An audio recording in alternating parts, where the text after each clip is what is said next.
Bonjour, c'est Amélie du blog commentaires-compose.fr.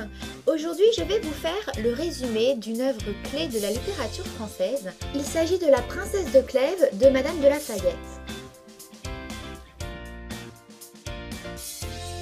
La Princesse de Clèves est un court roman de Madame de La Fayette, publié anonymement en 1678. Il s'agit d'une œuvre clé de la littérature française car elle inaugure l'ère du roman psychologique moderne. Pour ceux qui ont cette œuvre à l'oral de français, j'ai préparé une analyse en vidéo de La Princesse de Clèves.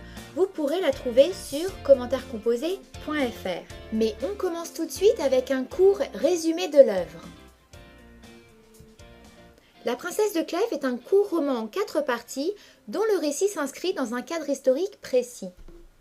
C'est celui de la France, sous le règne d'Henri II, à la cour des Valois. L'héroïne de ce roman est une jeune femme d'une très grande beauté qui a été élevée dans la rigueur et la vertu, et elle se nomme Mademoiselle de Chartres.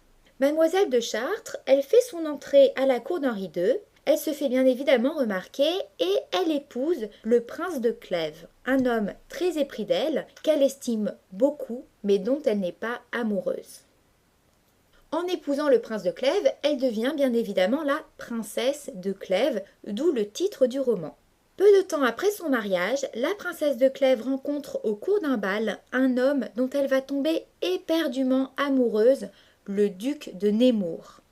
La passion entre la princesse de Clèves et le duc de Nemours est violente et immédiatement partagée.